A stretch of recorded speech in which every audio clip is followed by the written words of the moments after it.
This is FanStream Sports. Can I please have your attention? And I need all of you to stop what you're doing and let... The following program is recommended for mature individuals and may contain material unsuitable for morons, cretins, and dishwipes. If you are a moron, please turn off your radio, because we don't need any more stupid, narrow-minded, pencil-neck geeks who wouldn't know the First Amendment if it came up and bit them on the butt. Thank you. Yeah!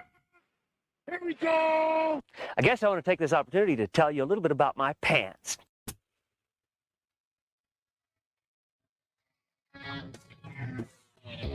Oh, yeah. Welcome into the Colby, Sapp, and IndyCarTim show. That show you've chosen to click on because, well, the internet made you do it, as that's going to be the new catchphrase whenever me and Tim get in trouble with the law.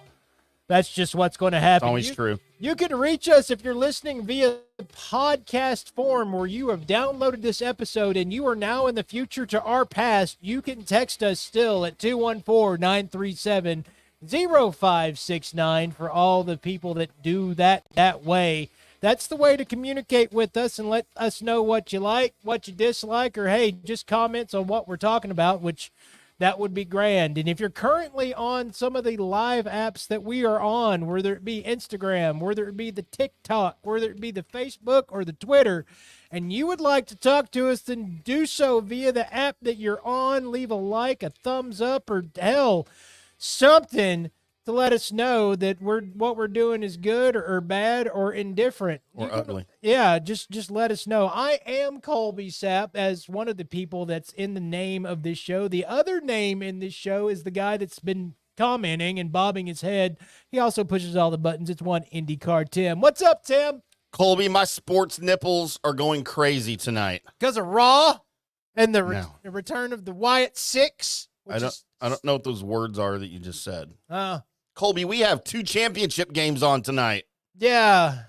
We've got a Game 7 Stanley Cup for the Cup. Is there anything more exciting in sports than a hockey Game 7 to decide who skates the Cup? And I know you're going to go, well, Stars aren't in it. I don't care. Right. Well, the rest of the hockey world cares because I care. And I do have a rooting interest in this because I don't want Florida to win because I freaking hate the Panthers. I have a rooting interest, too. I don't want Canada to win. Well, you should like Canada. They're our allies, sir. Yeah, but Florida's where I get all my news and notes stories from. Well, Florida's not going anywhere. We don't need the Panthers for news and notes, though. Also, I pretty much hang out with 2 people from Florida nearly every other night. Well, you need to stop that. No, they're really cool guys. No, not if they're from Florida. Well, one of them is. Just Fathead and Pootie? No. Well, Fathead's from Texas. Pootie's from, he's from the swamps in Florida. Well, there you go. Yeah. That's the nickname. And then also, Colby, in the world of college baseball, we have Game 3 of the College World Series, the deciding game between the Volunteers of Tennessee and the Giga-Maggies of Texas A&M College Station Aggies A&M. Huh, so it's the R.J. Choppy versus the Kevin Hagelin Bowl. Versus the IndyCarTim. I was just talking about from the fan. People that matter. Yeah. You know Choppy's watching. I'm surprised my phone hadn't blown up with freaking social media posts. Well, you know. And with Hagee, for that matter. You know, Kevin, I wonder, because he is an Aggie, but he also roots for Duke. I know. And so weird. Sometimes I wonder if he has a chosen baseball team, or if he roots for the Aggies baseball team, or if he's like gone after another team, like he secretly loves, I don't know, USC's baseball team or something crazy like that. That's like being a Rangers fan and then also being a Blue Jays fan. I've cheered for those teams at separate times. The Blue Jays? Yeah, the Joe Carter led. Sure, that was when the Rangers sucked. Right. But it doesn't make, just because you cheer for them in the World Series over the Phillies doesn't make you a Blue Jays fan. See, it was just cheering for Joe. I thought that was just a cool guy, and he had such a basic name. Joe Carter. Yeah, Joe, he had 2 first names. What about the great Montreal Expo, Gary Carter? I never liked Gary Carter. I always liked Gary Carter. He was an Expo, sir. Yeah. My second favorite team before they moved. I always liked the Expos players after they left the Expos. Pete Rose, Gary Carter. Pedro Martinez. Yeah. Uh-huh. Vote for Pedro. Is that what that shirt was? Was that Yes. Pedro Martinez? Yes, it was for Pedro That's Martinez. It wasn't for anything else other than Pedro Martinez. It's a weird shirt to wear in a bad movie. By the way, if you're waiting on Mystery Shotgun, it will be Wednesday where we will discuss the leaked photographs of the Corn Sweat Superman photos that leaked off a set. Also, the new Mr. Terrific that's going to be in that movie also has photos now leaked all over the internet. Gross. We will discuss that. No gross pictures of them. They're in costume. Their incognito costume. Which will lead to the debate when, you know what, we'll find out right now what side of this debate Tim is on, and then we'll leave my thoughts about it for Wednesday when we discuss it. But Tim! I also have, by the way, it's not on the run sheet. At some point, I am going to get into an extension of our conversation from Wednesday about the Acolyte. Ooh. I have new information, Colby. Well, it's new information for me, maybe not everybody else. All right. It explains a lot of stuff. We'll get into that later, too. Oh, good. I've actually got things that I found out about that, about the Acolyte that that can add to that conversation. But Tim, as far as Superman attire is concerned, do you prefer trunks or no trunks? Like pants? Where he has the red Superman trunks on top of his pants, or okay, so Cavill didn't have it, right? He didn't? It was just the Superman pants. Okay, I have to go look this up now. Is this a Mandela effect thing? No. It's not a Mandela effect thing. Corn Sweat has he's got his underoos on the outside. I was never aware that Henry Cavill's Superman did not have pants on. No, I mean, he had pants on. He didn't have the red over the. Well, okay. I feel like he does. They're just blue. They're the same color as his tights. Man, I never noticed that before. No, 100,000%. I prefer the trunks. You prefer the trunks. Yes. You prefer the old school. Yes. As the Super Friends, everybody had that situation. Because now this makes me uncomfortable looking at pictures of Superman without pants on. Well, he just doesn't have he's got pants on. Well, he has the tights, but there's nothing covering up the super junk. So it's the ode to those costumes were the ode to the, like, Peter Pan situation, the on stage delivery of these characters and what have you, and they moved over in art form to the comic books. Okay. Where that was a thing. A lot of your heroes had that two-tone situation going on. And so that moved over to the comic books. And then the comic books slowly got away from it. Huh. In some forms they don't. Like if you go watch any of the 90s versions of Superman, they all he's got the trunks on. Right. But then moving a little farther, like, so why do we keep doing this? Why is Superman's, because they moved on from Batman. Batman doesn't do it anymore. Right. At all. And he used to. But they got away from that, like, with Keaton's Batman, right? Right. Okay. And that was a good costume. That was, besides his neck couldn't move. Right. Yeah. Famously. So, but yeah. So that's going to be the debate coming up in Colby Sapp's Mystery Shotgun. That will be Wednesday night, kids, because I also have other information that I'm searching down to try and solve a couple of things going on with the MCU. So we'll have MCU news along with the DC Studios news, or the Gunverse, whatever you want to call it. And then also there was a Penguin trailer released last week for a new teaser trailer. And so it's getting excited about that version of the DC universe that I don't know how long it's going to last, because I think all he's got is 3 movies and they've only scheduled 2, but we'll get into all that. And tonight coming up, by the way, we've got our sports report. We got our good, bad, and ugly. We have a list that I found one that involves 10 most useless Marvel characters ever created. Into that with pictures and good fun, and maybe a little bit that involves belly button lint. Hold on to your butts. then Tim's got some stats that may astound you involving the Texas Rangers. And then I have news and notes where we've got everything from Florida to shark attacks, or maybe we've got shark attacks now. Are those real? Apparently they are. Are sharks real? Yes. Tamayo Perry, which you may or may not know who that is, but he was a Pirates of the Caribbean actor. He has died after being attacked by a shark while surfing in Hawaii. Yikes. So the 49-year-old died on Sunday afternoon. Honolulu's emergency services confirmed in a press conference. Emergency services were called to, I'm not going to try it, a beach. A beach in Hawaii. At around 1300 local time. That's 1 o'clock, kids. But Perry, who was also a lifeguard, was pronounced dead by paramedics after being brought to shore by jet ski. He portrayed one of the Buccaneers in the Pirates of the Caribbean on Stranger Tides. You say Pirates on the Caribbean or Pirates on the Caribbean? Pirates of, not on. Of. I say Caribbean. By the way, I think both are accurate, right? I think so too. Either that or I just want to be right and you can be right too along with me. But yeah, so I've always heard that the sharks go after people on surfboards not because they think they're people on surfboards. It's because your arms and legs are out and you look like a giant fish of some sort. Yeah, your food. So, but I can't imagine being out there, because obviously you're surfing because you really enjoy it. And he was an accomplished surfer, by the way. Right. He wasn't just out there beginning and learning. He was a very accomplished surfer. And shock and just and you're done.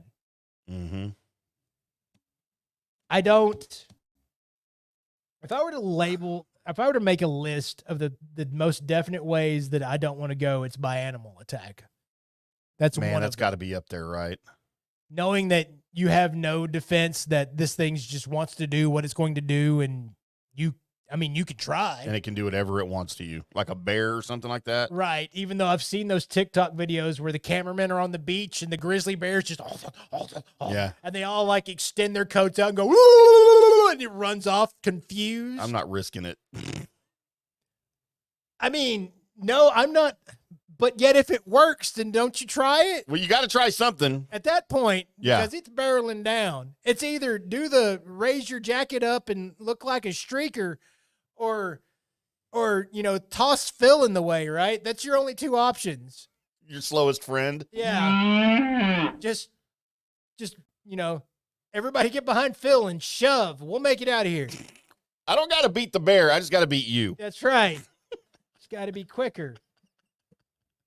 But I can't imagine shark attack, because there's absolutely nothing. You're not a dolphin. No. You can't outswim a shark. No. And apparently you can't outsurf one either. No, because if anybody could, you'd think and I don't know we details obviously about this. No, there wasn't. If he fell off the surfboard and got attacked in the water or what. But to me, man, I'm kind of with Kavanaugh on this these days. Just stay the hell out of the water. Just don't go. Just don't. I will go to a beach, but I'm not going farther out than like knee deep. I don't have any desire to be out there past my knees. I'll sit in the water, I'll jump, and I'll get, put my body in the water and stuff, but I am not going out, neck deep in the water where I can't see what's below me. I'm not doing it. I've done that before, actually quite a few times. I've done the whole let's go snorkeling. I've done the getting the little propel, like kind of submarine thing where you're holding on to it and going underwater and looking at stuff through your goggles and whatnot. I've done all that, and it never once in those instances did I ever think shark. I didn't either until recently. I never thought there's a possibility that there could be something out here that wants to eat me. But yet, I mean, and shark attacks are very rare, but I mean, But are they now? they are. Seem like we hear about them every day. Well, because of the internet. Oh, that's true. I mean, there's a lot of people on this Well, the internet's not wrong. blue sphere. And Wait, I thought it was a disc. no, Oh, it's not? it's Are not. those people wrong? I think they're wrong, Tim. Damn it. I don't think they're right. It's a Frisbee. Going back to that, I've often said I can't imagine the internet back in the day of like the horrors that have happened in our past. Can you imagine how flooded it would be? Good, if it existed. Right, when everybody's talking about this Jack the Ripper dude or On the internet. on the internet The 1870s internet. back then, or this Hitler guy's insane. Right. Wow. If the internet existed in history. That blow your mind. Because Wow. it's already enough that we get to hear about everybody's thoughts. Yeah. But can you imagine everybody's thoughts when, you know, they didn't know that everybody needed to know the things that they know? Like now we nothing we hear is new information except for maybe, you know, the Hawk Tua girl, which God, she's gorgeous, by the way. and has been information to some people like that. Oh, wait, people do that? Yeah, but did we need to know it?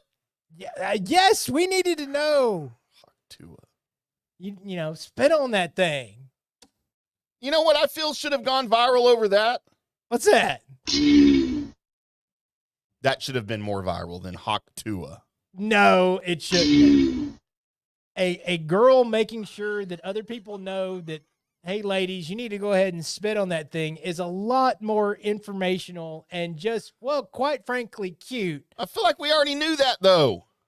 Apparently not, Tim. Apparently a lot of folks didn't know it that needed to know it. You've never seen that video on the internet of that girl trying to gas up her car, and she pulls out the diesel handle and it won't fit in the thing, so she looks at it and she spits on it and then tries to put it back in?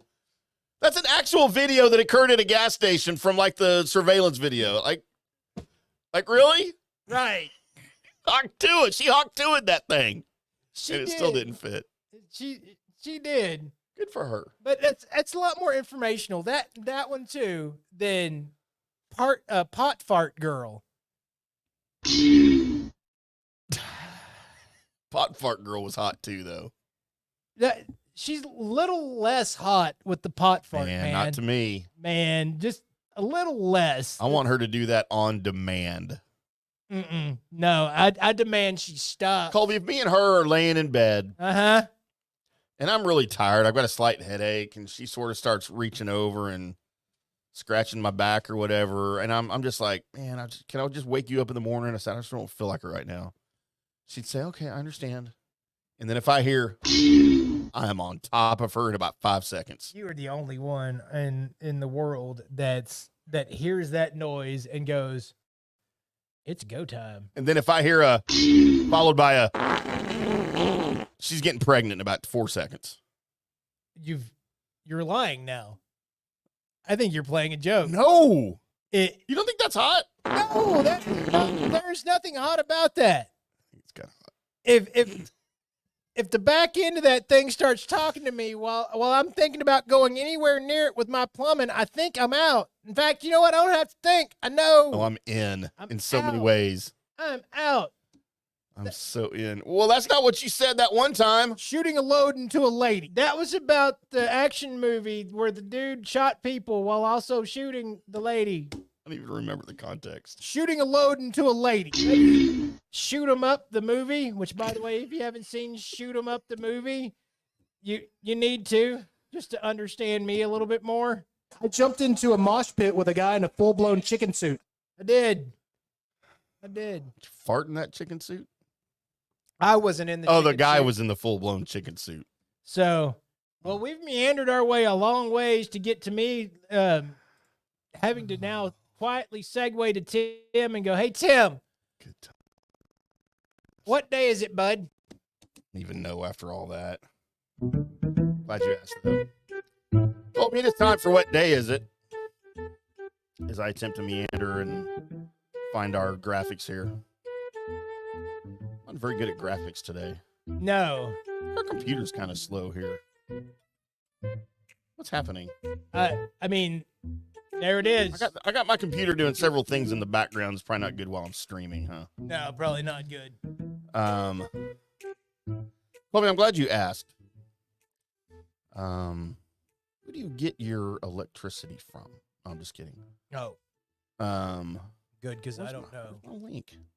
Oh, that's right. You never heard that bit, did you? The old Norm commercial when he's at the ticket and he couldn't find his live read, but he knew it was about electricity. And he literally went on for about 45 seconds while he's looking for his paper. And it was just basically, who do you get your electricity from? That's an important question. Do you know the answer? Electricity is important. Like he just went off without any type in front of him or anything for like 30 or 45 seconds before he finally found the read. He was on a remote somewhere. It's freaking hysterical. Colby, today, I should have looked at these ahead of time. Oh, dear. Yeah. Colby, today. You can just pick through some good ones. Colby, today is international, not national, but international Fairy Day. Like on the water? No, the other kind. The Tinkerbell? The Tinkerbell Fairy. Huh. It's time to fill the day with the same enchantment as those of the fairies. So it's the thing that Will Smith was trying to catch in that one Netflix movie? I guess so. Watching Will Smith movies. It wasn't bad. It wasn't What good. was it? Which one was it? It wasn't bad. It was basically Will Smith was in a world full of fantasy creatures and he was a police officer. That sounds reasonable. Yep. Colby, not here, but over in the UK, the motherland. Our old wicked overlords before we burst into the freedom world. Uh-huh. It's Armed Forces Day in the UK. All right, then. So everybody go stand still outside the palace. With a goofy hat on. That's right. By the way, we kicked y'all's asses back in 1770s. That's right, because y'all just kept marching straight. Y'all didn't know what to do. Stupid. We kept throwing footballs at you. You don't know how to catch them because you're trying to kick them. That's right. Idiots. Oh, I have a soccer story for us too tonight. Oh, dear. Yeah, it's not a good one. Almost got my ass kicked at the bar yesterday. I'm pretty sure I could come in every show and say that and it would be true. Probably. Colby, it's Farmer Day. It's yesterday? It was yesterday. It's the former day. Not Former Day. Okay. Farmer Day. Oh, not Informer? Informer. Mark. Colby, it is also Holy Spirit Monday. All right. Everybody go speak in the tongues. And then we move on to International St. John's Day. Is that like St. John's wort? Huh? The hospital? The medicine. St. John's wort. Probably St. John, the St. John. Since it's Holy Spirit Day, it probably has something to do with John the Baptist. It is St. John Baptiste Day. It's also that day. He's French. And you hate Canada, so. Right. Curiously, George. it is National La Day. That's what? La. L-E. La. The day? Join us as we explore the origins of the name La and its meaning. Maybe they mean Lee? Does Lee just have one E sometimes? No. I don't think so either. It's like La. Like I'm not David LaFleur. I'm not joining anybody discovering anything about I'm not either. And then another curious one. As we drop our stereotypes, we adopt a new perception and give all of our partners equal treatment because it is National Relationship Equity Day. Screw that. The man's in charge, right? Unless he doesn't want to be. That's true. Unless it's Friday night and I decide I want to be the submissive. Just Hanging from that swing, all bound up and gagged. right. Not that I've ever done that. I just heard about it. Watched it in a movie once. You Sam heard about it? Gross. Colby, finally something that has some meaning, if in fact there is anything. It is National Pralines Day. Ooh. Like you a good praline?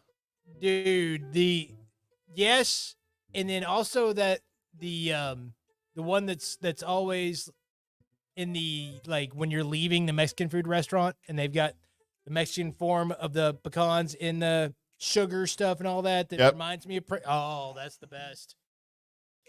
So that's my favorite ice cream on the entire planet right now. Is it Baskin Robbins? Pecan pralines and cream. So you're a turtle guy. You also like the turtle. I don't like the turtle's different. It just has, isn't it? It just has more stuff than it's got that, but more stuff in it. Turtle has pecans, pralines, and cream in it. And usually like fudge or caramel something? and chocolate. Nah, I'm out. I just like the one I like. Oh, stupid. Don't try to trick up what I like. You know what? If it's, look, man, awesome plus awesome equals more awesome. Not always. That's No, not true, sir. Every single time. You can't find a spot where if you take awesome and you add awesome to it, it doesn't get more awesome. Okay, sex is awesome. Right. And roller coasters are awesome. Yeah, Oh, wait, that's a bad example. Mm-hmm. Sex on roller coasters is awesome. It'd be really awesome if you can pull it off. Until somebody flies out of the car Well, because nobody's strapped in. make sure you strap it up, guys. Speaking of strap-ons, What? Colby, it's swim a lap day. No. I'd rather not. I mean, Don't swim anything. Swimming's boring, especially when there's sharks in the water. I like swimming, but my current apartment complex has a pool that's gets the max of 4 or 3 feet deep. That's it? That's it. It's a hot tub. That's not a pool. Well, they call it a pool. Is it big? I mean, it's big enough to be a pool. It's just not deep. That's what she said. I've never seen that before. I hadn't either until I remember the first time going up to it and going, yeah, and they got a pool. Cool. I'm going to go get in the pool. And then I'd get in and the water comes up to, Did you try to dive in? I didn't. But one of my favorite things to do is do like flips and stuff in Yeah. the pool. Yeah. I mean, love that. Or diving in, or that's the fun do that. about it. Can't do that there. No, you'll bottom out quick, fast, and in a hurry. That's what she said. And finally, Colby, as if recycling isn't enough, today is upcycling day. Man, fuck off. Do you recycle Not really. or do you no. upcycle? What is upcycling? Is that like when you pay for the person behind you's food? So upcycling, recycling is just when you put I know what you said. So recycling is when you throw the correct items in the correct bin, right? To take to the trash and they get recycled. Right. Allegedly. I still have my doubts that ever happens anywhere. Upcycling is when instead of throwing these things away, you repurpose them into things that you can use at home. So reusing shit, like using mason jars as drinking. All right, things. everybody does that, right? Yeah, Or I that's do. part of it. Like the picture on the screen here for the instance that they're showing it's a plastic water bottle Uh-huh. that someone has turned into a bird feeder. Oh, man. Okay, well, I go through 24 plastic water bottles a week at least. Well, feed all the birds, I don't Tim. need 24 bird feeders. Eat birds. Birds are the worst. They're not the worst. They might be robots that are U.S. government security. Yeah, it's Russian security spies. That's right. Birds aren't That's what they real.com. It's a thing. Is it really? It is a thing. That hasn't gone the way of nogold.com yet? Nope. Well, good for us. All right, you ready to move on to something that matters again? Sure, let's do it. It is time for the Colby, Sapp, and IndyCarTim Show's Sports Report. And here, with all the sports that he cares about today, it's one IndyCarTim. Colby, a significant happening in the season that is the Texas Rangers. The mutant came out to play, Tim. The mutant came out to play, and boy, howdy, did he ever play. Yes, Were you able to watch any of this? I mean, I can't because I don't get Bally's. Oh, yes. Well, I watched, of course, like I normally do, the next day, the YouTube video. Yeah, I don't even do that. And got to see what he was throwing down. And yeah, he's his speed and all that's not what it used to be, but man, his pitch location and everything else was phenomenal. Dude, he looked like he never missed a beat. And he was raring to get it, man. That was great to see. He looked like he was in peak form. It was, of course, for those that don't know, his season debut after dealing with a herniated disc late last season, and being shelved until now. But, Bruce Bochy, the manager, said going into it, we just kind of want to see what we've got. If he's able to go 5 innings, great. If he goes 2 innings, great. We'll know what we have. Well, he did a little bit better than that, Sapp. Yep. As what he went no hit ball through 4 1/3. No hit ball through 4 1/3 before MJ Melendez doubled with 1 out in the 5th. And like you said, he looked like everything was clicking. Speed wasn't there, but that will come. Right. But the location, I'm more concerned with the location than speed anyway, especially a guy his age. And I will take everything that he had. Scherzer and then reliever Jose Urena combined to face just 1 over the minimum as they shut out the Royals on 99 total pitches. Scherzer only threw, 57 pitches in 5 innings. 5 scoreless innings, 57 pitches. You don't get much more efficient than that. No, you don't. And it was great to see him. It was great to see the bully come out there and do what they did. But, man, the other thing to get truly excited about with this Texas Rangers team is the fact that I believe Mr. Wyatt Langford has figured this thing out a little bit. Bat's coming alive. He's actually right now one of your hottest hitters for the Texas Rangers. From the granny the other night to then what he's been doing as far as, just making contact, getting the ball out to the outfield, running the bases. This is what we kind of expected at the beginning of the season, and now we're getting there. And so it looks like that the Texas Rangers are going to get paid off with their patience on this kid, which there's no reason to not be patient with him from all the tools that he has. And there was some people calling for, hey, you may want to send him down, but nobody else on this team is hitting either. So go ahead and let him keep trying to get there, because if he gets there and everything else falls together like it should, then this team will, for the second half of the season, may make a run with pitching and players coming back and starting to streak a little bit. So I was very excited to see what Wyatt Langford was doing. Is he going to somehow battle back into Rookie of the Year contention? I'm not sure. But because Carter's coming back pretty soon, too. Yes. So we'll see what we get with him. Another notable occurrence for Mr. Max Scherzer is he had 4 strikeouts in those 5 innings. That tied him for 11th on Major League Baseball's all-time strikeout list with 3,371. He's tied with Greg Maddux. Hurry up and get that extra one, because Scherzer did it by pitching in the strike zone. Maddux was pretty good. Maddux, yeah, but how many times did that sweeping pitch go? Just fooled the batter, though. Yeah, it fooled the batter and the umpire because it was nowhere near a strike. And strike. That was Angel Hernandez. He's gone now. What? That wasn't always Angel. Like he umpired behind the plate for every Braves game in the 90s. It's just the way it worked. So congratulations to Max Scherzer. He seems to be back. And we're going to get into some stats in the second hour that I've got for you guys for the Rangers that blew my mind, that were made aware to me by our colleague Norm Hitzkes. Oh, jeez. Oh, jeez. And they blew my mind. So stay tuned for that. We're going to get into some Rangers stats in the middle segment of the second hour. Colby, also happening in the world of sports here in Dallas. Something's going on at the Star. Oh, really? Mike McCarthy is not a happy camper at the Star. I believe the quote was, he's getting fed up with Jerry Jones. Okay.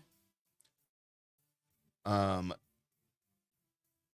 anonymous ex-Cowboys personnel executive who's no longer with the team, but who is still close to the situation inside the SR.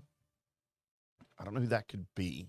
Also, don't remain anonymous. Go ahead and put your name out there if you're just going to leak it. If you're not with the team anymore, they're going to fire you? Yeah. But he says McCarthy is regularly expressing grief about the way Jerry is handling things, like most Dallas Cowboys fans. Right. He's not happy with the way the Prescott contract has not been handled. And he feels like as he enters this lame duck season with no contract, he does not feel like he is being set up for success. Well, he's not. It's a very astute observation, Mike, because you're not. Congratulations. You had your opportunity. You did. You had your opportunity, and it was what you call last year. That's what it was. That's what you had, and you walked out there, and your defense, which got let down by the guy that's now in Washington, decided to play like a sieve, and your offense looked like they were tentative and had to take a little bit before they could catch a hold of what they needed to do. Yeah. That was your playoffs to win. And now what you have to do is be a better coach and put this thing together and put it on your back and either make it work or go down with the ship. Those are your options. But your full-scale attack that happened when they got you everybody you supposedly needed was last season. Yep. If you, as a Cowboys fan, want to lay that at the feet of Dak, go ahead. If you want to lay it at the feet of the defense, go ahead. And ultimately, though, they can't fire the whole defense, and they're not going to fire Dak, but they will fire is the head coach and try something different. The former personnel executive told Yahoo Sports McCarthy's doing the best he can. Some of the people I've talked to have said that he's getting fed up with Jerry Jones and the way the season has been handled. Offseason has been handled. It's hard. I feel bad for Dak Prescott. I think Dak's a really good quarterback who's capable of taking a team to the Super Bowl, but he has to overcome a lot of things being put on his plate this year. The current players are more concerned about Jerry Jones than their head coach. Right. Because they all understand that ownership can undermine the head coach at any time. Well, this is what we've heard every time things start to go south. Yep. Every time something starts to go south with the Dallas Cowboys, can't believe I couldn't say that word right. How many times have I said that in a microphone? A lot. But every time anything goes wrong and starts not looking good with the Dallas Cowboys, this is what is leaked out. It's never leaked out when things are going good. Right. It's never leaked out when things are happening and the team's winning and all of that. Everybody's happy. Everybody's smiling. Everybody loves everybody. But as soon as there's any kind of adversity, and it's the point the blame towards Jerry, which a lot of blame needs to go to. But we have all been of the understanding over the past couple of years that the guy that has on the helm isn't Jerry right now. It's supposedly Steven. Which may not be any better. No, which may not. I used to have a lot of faith in Steven, and it was blind. It was just because of change. Right. Change for change's sake. I used to think that, man, once that unfortunate time comes when Jerry's no longer with us, this thing will turn around because Steven. I no longer believe that. But I will tell you this. I'm not sure I should say this or not. I'm doing it anyway, Colby. Do it. I happen to have it on some pretty good authority that when that thing happens that we don't want to happen, Jerry passing on to that next stadium. Uh-huh. It's not going to be Steven taking over the team. What? Look for Miss Charlotte to take over the team. You know what? If that happens, Now, that doesn't mean she'll be the GM. No, she'll probably go get one. Charlotte is in line to literally be in charge of everything, like not just the Cowboys, but all family business. I'm actually really excited about that. And when I heard that from this individual who works for the team, who works for the family, who's very good friends with Charlotte, it made my sports nipples hard. I'm excited. Made my Cowboys wiener twirl a little bit. Got a little tingling sensation, like my spidey sense. Helicopter. So, again, we don't want anything to happen to Jerry, but things may not get, and things may get worse before they get better. Just saying. I mean, Jerry's 80, and if he's still here, heaven forbid something happens to him before the end of next year, we may not see a winning season from the Cowboys, Colby. May not. It could get bad. It could. You have to be prepared for that.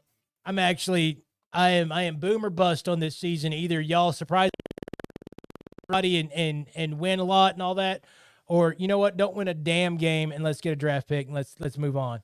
Right there with you. Let's get go. us a quarterback, Colby. We already have one of those, Tim. Well, I know, but they're probably not going to keep him, is my point. Yeah, you might be right. Coming up next. Matt Jones. No. Coming up next, we've got the good, bad, and ugly, and then we have a list for you guys that involves a little bit of mystery shotgun, but it's also going to be a whole lot of fun. That's all coming up on the Colby, Sapp, and IndyCarTim show. Sports fans, FanStream Sports. All right, guys, time to talk a little bit about turf life. You've seen the hats on our heads. You've been or seen the video of the studio. You've seen that the decals are all over the place. Turf life. Man, it's the brand that salutes the consumer and industry players everywhere whose lives involve turf. What does that mean? That means if you play or have a business or, maybe you're a sports educator, you're going to be on turf at some point. So you live the turf life. So go ahead and tell everybody you live the turf life by having your turf life window decal or, the hat or the keychain or the something. Along that lines, just go to turflifeclub.com and become a turf head. That's what it's called when you live the turf life. You're now a turf head. And you can go join the club today, snag that window decal, or snag any other special Turf Life accessories, and go over there to that website, which is turflifeclub.com, and get your stuff and show everybody that, man, I'm all about that turf life. And then you just kind of raise your coffee mug at them and go, yeah, turf life, baby. That's what it's about. And then that's the end of the commercial. Ding. That means it's done in microwave talk. Orion Golf Management Solutions. Orion Management Solutions has tailored its service packages just like it tailors its approach to customers. Some owners need more supervision, while others need periodic assessment of their short-term and long-term strategies and programs. Orion can be called in to develop a business plan with the existing staff, or we can assist with the daily management of a facility or event. Either way, we make sure the client is satisfied and understands the direction the facility needs to go in order to achieve the owner's goals. Orion Management Solutions can help with owner assistance service solutions, daily course management, business plan development, monthly operations, or as-needed consulting services. Whatever your need, Orion Golf Management Solutions can help. Check out oriongolf.com. Introducing Star Power Smart Home Solutions, where cutting-edge technology meets effortless living. Control your entire home with just a tap on your smartphone. Adjust the lights, set the temperature, ensure your home is totally secure, all from the palm of your hand.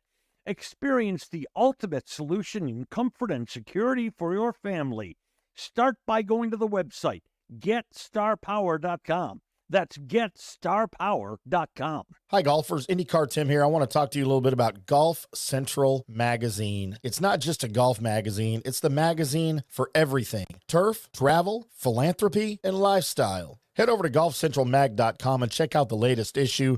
Some of the regular features in Golf Central Magazine: the Golf Bachelorette of the Month, the Golf Bachelor of the Month, the Golf Cart Girl of the Month, Golf History, Grip It and Sip It. So head over to golfcentralmag.com. It's free. It's the magazine for everything: turf, travel, philanthropy, and lifestyle. Golf Central Magazine at golfcentralmag.com. We'll see you there. Hey, listeners, make sure you check out the brand new FanStream Sports in-studio text line. You can reach us during any of our live shows or 24/7 at 214-937-5787. 0569. That's 214-937-0569.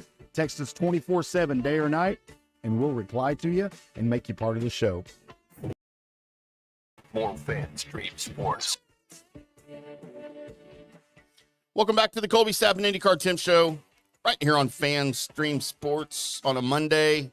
Welcome into the show. Welcome into the network. Welcome to everyone watching on TikTok. What up? About 300 strong on TikTok right now, Colby. What up, TikTok? We got about another, let's see, 100 or so on the X, on the Colby, Sapp, and IndyCarTim show X account, on the Fan Stream Sports X account, and on my personal X account. And, of course, you can always find us at fanstreamsports.com on all of our live shows, as well as the FanStream Sports mobile app available for Android and the other one, iOS, the only one that really matters as far as I'm concerned. Yes, the Android one, the one you mentioned first. The one that matters. You will have an iPhone, I think, sometime soon. No. Can see it happening. Well, I mean, Samsung's going out of business. Why? Because their phones suck. No, their phones are great. Horrible. Their phones are the Carolina Panthers of phones. No, they're actually, you know what? I'm not getting into this with you. I'm just not. I'm not going to ever be an iPhone guy. I'm not walking into an all-white store with a guy dressed in all white to try and sell me an all-white phone. No. Wear blue shirts, sir. F Wear off. all white. I don't know why you have a problem with superior technology. It's not superior. I want to very get on the superior. internet. I don't want to go on a Safari. Fuck off. I don't use Safari. I hate Safari, by the way, as a browser. F you, Safari. That's right.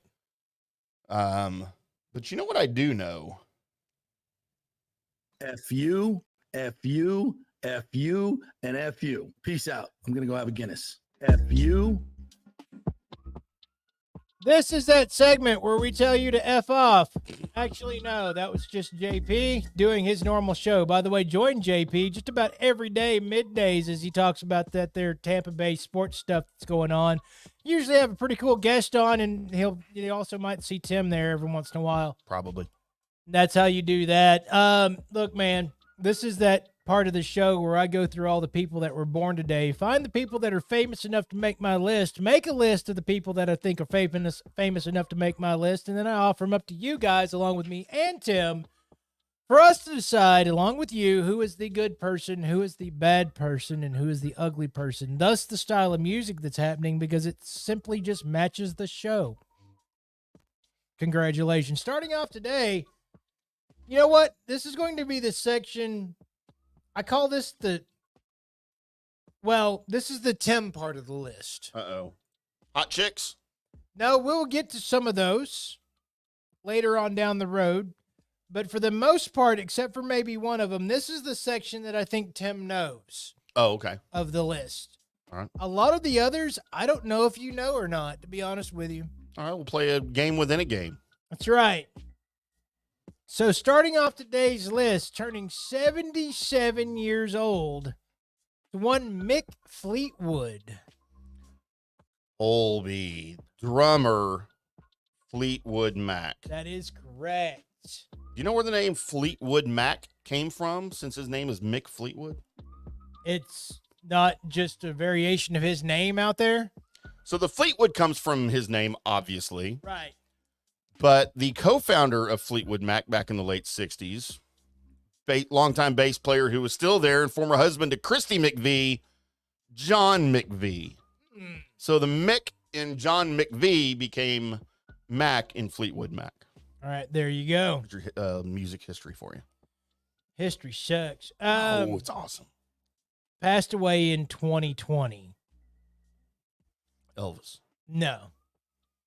Tommy Lister. Tommy Lister. Can't place him. You will be if you looked him up. Dang it. Okay. Do you remember the greatness of the movie that was No Holds Barred? Yes. Do you remember Zeus? Yes. I think I ever knew his name. He was also, of course, in the greatness that is Friday. Oh, well, he was also the president in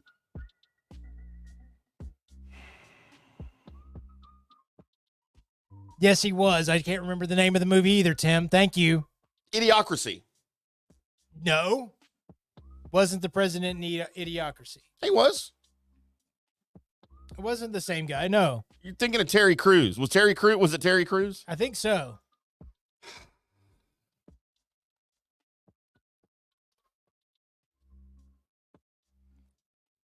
Maybe it was Terry Crews. Let me see.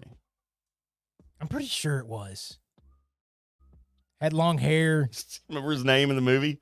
Dwayne Elizondo. Oh, it was Terry Crews.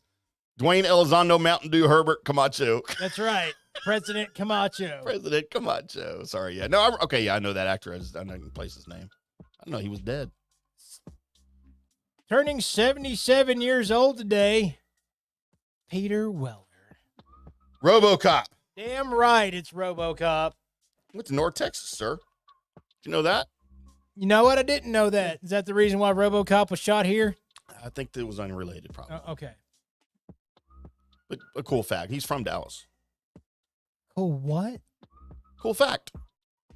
What do you think I said? That's not what you said. I'm not going back to what you said. Oh, now I bet I know what you said. No, or what you think I said. No, that's what you said. I don't think he's one of those, though. No, I think he's 100% heterosexual. I didn't write how old she is down, but Minka Kelly's birthday is today. Minka Kelly. She's 44. Okay. Where would I know her fine work? She's cute, though. She is. I just know the name. Friday Night Lights, the movie or the TV show, which I never watched. All right. Just Go With It, the Adam Sandler movie, which I saw once. But she's cute. She's 44, Colby. Got it now. Turning 30 years old today, and somebody that you don't know because you don't watch The Boys, but it's Erin Moriarty. She's Starlight in The Boys. She's got a really small face.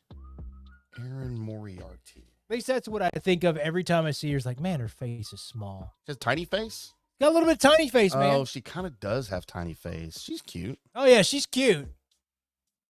So she plays one of the good heroes in The Boys. Are there bad heroes in it? Y'all, most of them are. Really? Yeah, the boys are. Most of them are bad guys. The normal people are. I thought they were all superheroes. They are. But they can be bad superheroes. No, they're twisted and demented. Oh, okay. She was also in Jessica Jones. She was in Jessica Jones. Oh, nice. I like Minka Kelly better. 40 years old today. Your new head coach for your Los Angeles Lakers, JJ Redick. I feel like we have to get into that at some point. Why? Let's do that Wednesday. That he got a coaching job because his podcast is really cool? What an absolute shit show the Lakers are right now. I mean, as far as knowledgeable, at least via his podcast, when I've seen him, interview Luka or anybody else, seems like he knows his game. Okay, well, he's played it his whole life. I hope he knows the game. But that's like hiring a sportscaster to be your freaking head coach because he knows the game. He's big into analytics. I know that. Crap, I hate JJ Redick. I wish failure upon him and the Lakers. I don't wish failure upon JJ Redick. I always wish failure upon the LA Lakers. Well, then you're wishing failure on... You know what, as a matter of fact, Colby, tonight when the show's over, I'm going to go ahead and prepare the graphic that I'm going to put out on social media when he gets fired because it's going to happen sooner than later. All right, then. Mindy Kaling is 45 years old. I believe that's Kaling. We'll spell it different then. Kaling. That would be Kaling. Nope. Kaling would have two L's, sir. I didn't say Kaling. I said Kaling. It's the same thing. It's different. It's not. It's the same. I said Kaling. She's kind of cute for a chubby Indian chick. She's really cute. Yeah. She was on that Office. She had her own show, the Mindy Project or something. Kaling Project, the Mindy Project. She's been in some movies. Yeah, nothing wrong with her. You like Indian food? Dude, one of the classiest looking ladies that has been around for a little bit, I thought. She played Iris West in the Flash TV series, turning 36 years old today, Candace Patton. Ooh, that's one of those hot names, man. Mm-hmm. Candace. I don't know that I've ever known an unhot Candace. Oh, man, she's hot. Damn right she is. Damn, Gina. It's a shame she's 36. She's too old for me. She is not too. I mean, you're not never. You know what? I don't know how to deal with that. SMU grad. Again, Got that going for her. So she played Barry West's love interest in the show. Born and raised in Plano, Texas. And did a damn good job at it. And again, just you first see her on screen, you're like, what? Like, what? Like, that's too much as far as class looks. Man, no, she is very classy looking. She was on Young and the Restless, of course. The Flash, which led to other Arrowverse shows, Arrow, Supergirl, Legends of Tomorrow. Right. But yeah, local girl, man, from Plano. There you go. I like her even more now. Turning 37 years old today and really good at what she does. Snow the Product. Cocaine? She's a rapper. Her name is Snow the Product? Yes. Okay, so that's a reference to cocaine, obviously. Yes, probably. She cute? In the Fast and Furious way. Yeah. Oh, okay. Look, I'm just going to say she's cute. I don't care about Fast and Furious. Right. With the purple hair? She just got that. Oh, and it's the. It's not the, it's the. The. It's kind of hot. I don't normally think that with weird names, right? Like, usually strokes me the wrong way. She's one of those that if you can catch her lyrics as fast as she's going, you're like, whoa, okay, all right. Because it's all connecting dots. So, yeah, no, she's really good at what she does. And also really good at what he does. And the last on the list, 37 as well, the same age as Snow the Product, Lionel Messi. All right, come on. We're not doing bits. I mean, he's really good at what he does. What does he do? Kicks a ball around. He's like one of the best ever. I can do that. No, you can't. Not be one of the best ever. Come on. Dude, no matter what it is. He's not better than Tattoo. Yes, he's better than Tattoo. Or Pele. Pele was never great. What? He was good as a youngster. He never panned out. Saying that very racistly, sir. He just never did. Who was that dude that was supposed to be the next big phenom when the MLS first started? He was like 17 when he started playing. Freddie LaDouche. Oh, I can't remember his name, but he was like got drafted out of high school or something. I don't know. Oh, so I've been corrected. So Tommy Lister was the president in Fifth Element. That's correct. Okay, I knew he was president of something. I remember. I couldn't remember when he was. I couldn't remember the whole scene. Now, as soon as they said that, I remember now the spaceship and all that. And okay, cool. All right, whatever. I'm not even dignified Lionel Messi with a segment here. I do have a soccer segment to talk, though. So Oddly enough. There you go. There is your famous people's birthdays for today. Colby celebrating birthdays today. On Facebook, we have 4. All right. Number 1, she's maybe a top 10 hot on my timeline. Lori Doherty. What's up? Pretty hot, Colby. Shannon's sister. Shannon not hot, by the way. Shannon Doherty. Not hot. Not anymore. Okay. She had that cancer thing going on, so I mean she has an excuse, but she's still not hot. Josh Frazier. Happy birthday, Josh. What's up, Matt's brother? Former regular participant on the Old Drunk Sports podcast, Tony Ellis. Happy birthday, 49 years old, Tony. What's up, Monte's brother? And Colby. They kind of look the same. They're just different colors. Colby from 105.3 The Fan. What up, dude? Turning 23 today. One Alec Medford. Mr. Alec. Think about Alec. You know what? I actually dig, especially when he's in control of that weekend show a little bit. Yeah, I mean, that's what I'm used to hearing him on as a weekend show. That's yeah.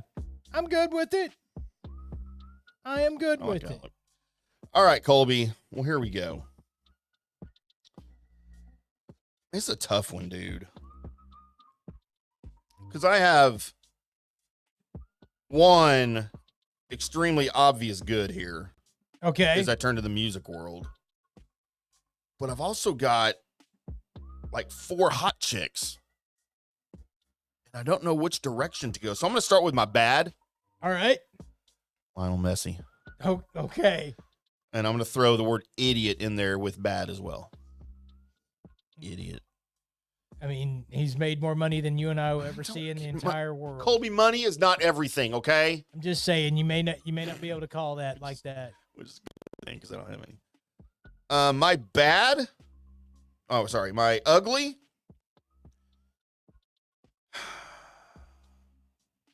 JJ Redick. Okay. Idiot.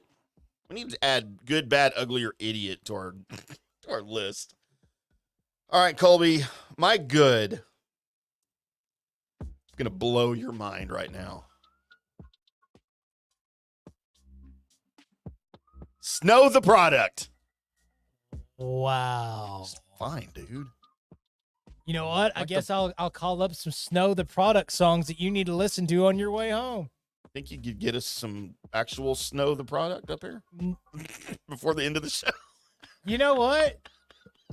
With enough contacts, yes, I probably could. Am I going to? I Nope. dare you, Colby. I'm not doing it. I dare you. I'm not doing it. We don't condone anything on this show. Just saying. No. All right, so my good, and this is tough. This is really tough.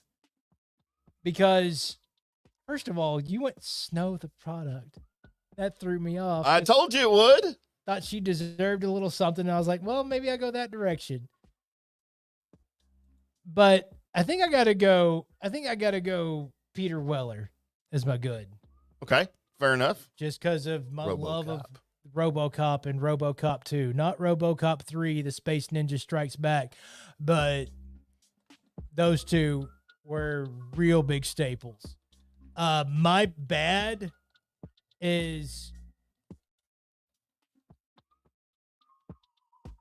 there's not a bad on this list, really. There's a bunch of them. There's not really. You know what? You're a LA's Lakers head coach. Now, and I don't like the Lakers. You can be my bad, JJ Redick. There it is. There you are. And my ugly. You know what? Just because of that was part of his character for a lot of his stuff that he did, I'm going to go Tommy Lister. Yeah. Because that was part of his character. It was to be the bad, ugly, dude. With the weird eye. Just ready to, yeah. So, not saying it's bad, not saying anything about it, just. Who had the weirder eye? Tommy Lister Jr.? I already forgot the other guy's name I was going to say.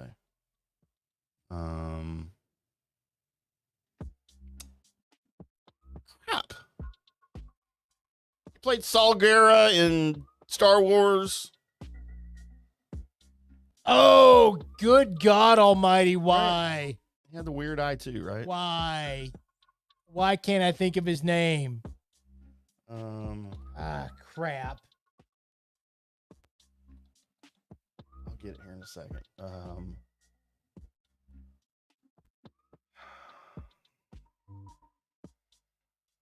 You're not going to be able to find it, are you? I'm getting there. Are you? I'm getting there. I'm right here. They have his picture. I'm looking for his name. Forrest Whitaker. Thank you. Who has the weirder eye, Forrest Whitaker or Tommy Lister Jr.? You know what? I'm gonna go with Forrest Whitaker. Oh, really? Yeah. All right. I think they're both weird. Both wasn't an answer. You had to pick one. All right, I say Tommy Lister. All right, there you go. We differ on everything. Both of them, though, really good at what they do. Yeah, absolutely. Great actors. So, ready to go with that. Yeah. There you go. There's your good, bad, and your ugly for this week. Now it's time to parlay into the list segment. Can I tell you my soccer story real quick? You can. Just kind of break this up. All right, then. So I'm at the bar yesterday. Mm-hmm. Most of my stories start that way, right? Bar. At a bar. And so I was at Revel, and I was watching the Aggies and the Volunteers in game 2. And then they had some other stuff on, and I'm at the outside bar. Anybody that knows Revel knows there's very limited viewing outside at the bar where literally everybody goes, which is weird. And then all of a sudden, as I'm watching some infomercial that I'm kind of into, I can't hear it, but I'm watching it. I love infomercials. All the TVs change to soccer. Okay. Whatever this fiasco is that's going on right now. I think the U.S. was playing somebody. I think they're at AT&T Stadium, actually. Right. I don't know why Jerry allows that garbage. Because it sells out. No, there's nobody there. There's like 3 people in the stands. Yeah, right. And I asked the bartender, because I know him. I can't remember his name, but I know him. I'm like, dude, what are you doing? He was like, I got people that want to watch it. I said, no, you don't. You just made that up. Nobody wants to watch it. I said it loud. Right. And some dude from the other side of the bar is like, I wanted to watch it. I said, well, I'm sorry about your miserable life. Jerk. And I had my buddies Kenny and Jessica with me. Uh-huh. He didn't say anything back, to his credit. I said, we got to go. We were already talking about relocating anyway because it's outside and it was freaking hot, even with the fans on. So let's go find somewhere that's indoors.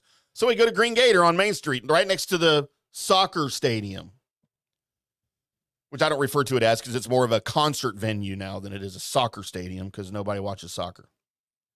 Okay. So we go to Green Gator, and we're at the bar, and they have this huge wall of TVs, right? And there's baseball games. There's that game that I just referred is on like one TV in the corner.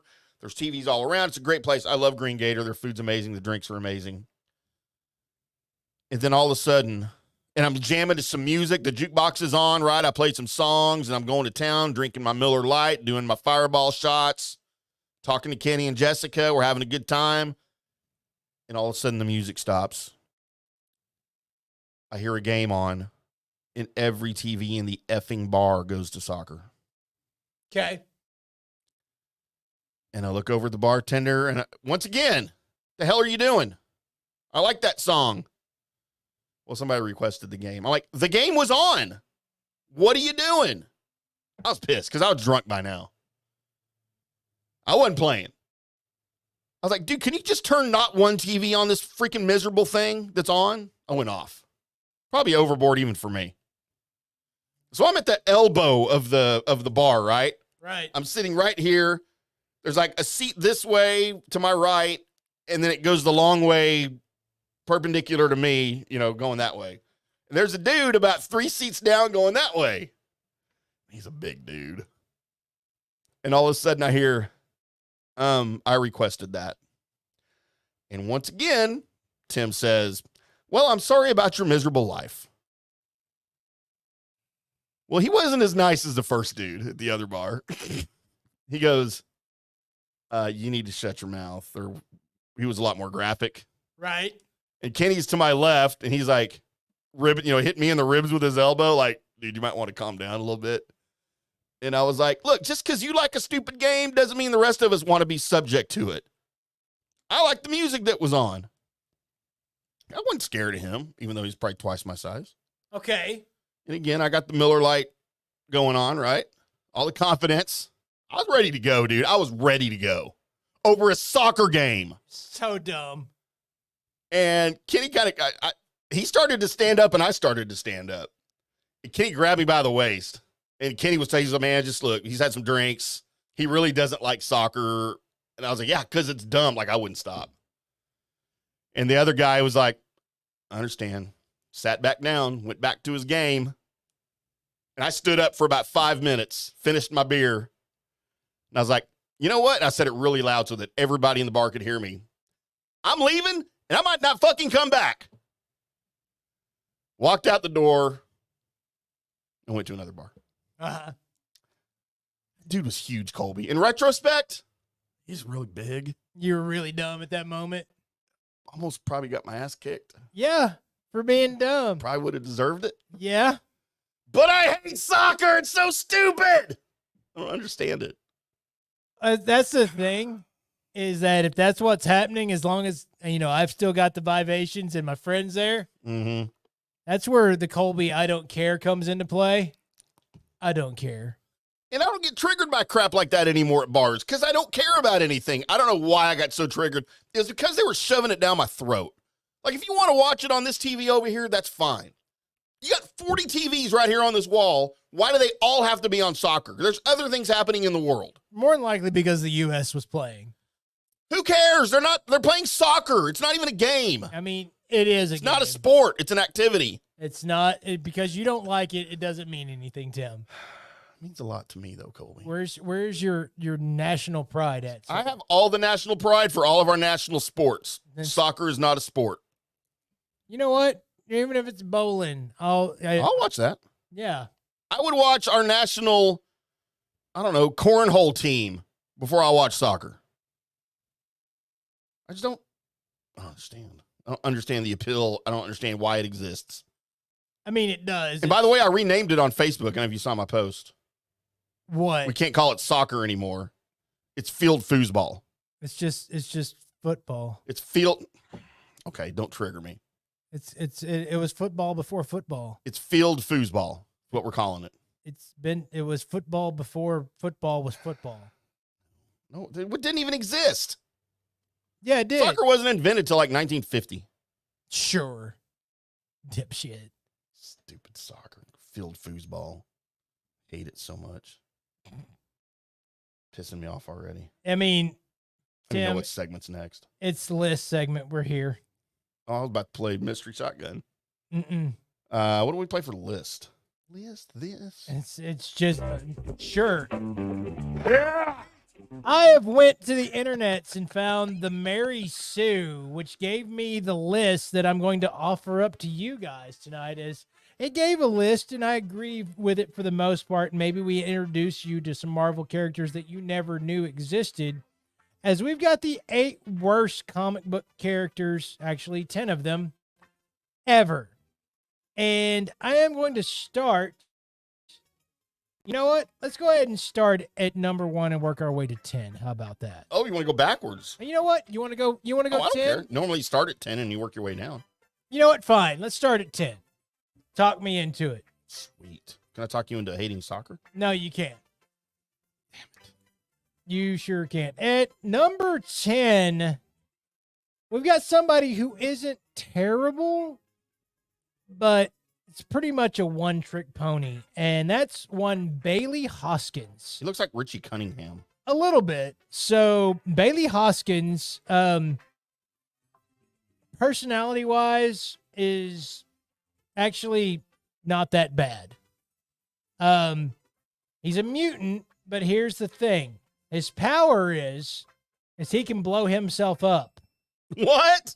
Yes, that's his power. That's kind of a good bit, right? It is, except for he can only do it once, because once he does it, he's dead. Oh, well then it's not a good bit. No, it's not a good bit at all. So how does he know he can do it? He knows he can do it because that's the mutant power that he has, right? So, like, he goes and finds out he's a mutant, and he's afraid of this feeling that he has inside. So Xavier's the one that finds out that, well, this is your power.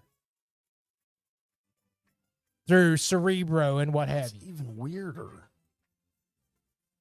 You can only do it once, and then you're dead. Like, then when would you use it? So how are you a hero? Right. That's the thing. It sounds more like you're a terrorist bomber. So the X-Men, by the way, did give him a powered suit to make up for the fact that he has no powers, but still a lot of questions. Why are you an X-Men? Why don't you just not explode and go be a regular human being? Oh. Because as long as you don't explode, then nobody's going to know you're a mutant. So therefore, you can go just live with the rest of everybody and not have to, worry about being called a mutie or whatever. Chloe, I'm getting lit up about soccer. Look, somebody said the earliest recorded reference of soccer was 206 BC. Right. Yeah, in your brain, not in America. No, I mean, because America wasn't around at that point. It should have been. We're going to number 9 real quick as we get to the man, the myth. He is Puck. Wasn't he on Real World? He might have been. So this is Eugene Milton Judd, otherwise known as Puck. Wait, what is Saskatchewan Steel? I love that, whatever it is. That's Like a nickname or something? Yeah, that's his battle cry. So he's Canadian, eh? He is Canadian. Oh, he's my favorite. I mean, his name is Puck. Oh, that's true. So now he was he's a normal guy at the beginning of everything. And then he's attacked by a demon who manages to get inside him, and the demon sucks up his life force. But instead of his, quote, life force getting sucked up, it shrunk him down to 3'6". Huh, so he's Danny DeVito. Now, here's the thing. It also made him kind of rubbery, but also made him stronger than he was when he was taller. All right. So he's faster and stronger, and he's made of rubber. So he gets the nickname Puck. Should have been Prophylactic Man. So, yeah. Fuck. By the way, also, even though the demon sucked his life force away, it also gave him immortality. Of course it did. So I'll take that. Would you trade immortality for a rubber penis? No. Like if you could be immortal, but you had to have a rubber penis. You can't feel your penis anymore? Still feel it, right? Not if it's made of rubber. Well, it's rubber, but has feelings. Okay, but like some women. What is it, like hard rubber all the time? Well, I don't know, whatever he is. What's he? Well, he's pretty tough rubber. Like Elastic Man or Stretch Armstrong rubber? No, he's tough rubber. He's a hockey puck. Oh, I'd definitely take a hockey puck penis. Okay. Mark. So there you go. And also, yes, please mark that. Let's go from there to number 8. This is Forget Me Not.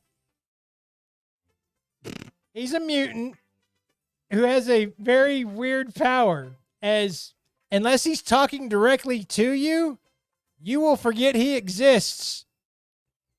Wish I had that superpower. So it was revealed that he was part of everything that's happened with the X-Men up to date. He's always been there, but nobody remembers him. And he just appeared in a comic one day. And by the way, here's Forget Me Not. He's here. He's been here the whole time. Just nobody remembers. Just nobody remembers. That is an excellent bit for the writers. His power of imperceptibility is his thing. Now, it also enables him to get in close with people and, of course, do whatever needs to be done because nobody remembers that he was there as long as he doesn't talk to you. But, yeah, he's always unnoticed. Awesome. Can you imagine trying to get some girl's attention and your mutant powers forget me not? I mean, I feel like I have that with girls already. So, yeah, there you go. Number 7 on the list is the almighty dollar, J. Pennington Pennypacker. Named him. It's a Stan Lee character. Yeah. He's also a CPA. And he shoots pennies out of his hand? That's what he does. Instead of ending up being run by a mad scientist who conducted experiments on the campers, the experiments gave Pennypacker the ability to shoot pennies from his wrist. Hence, he called himself the Almighty Dollar. And he became an ally to another person that's on this list coming up, by the way. If you had the ability to shoot pennies out of your wrist, don't you like, sweet, I never have to worry about money ever again?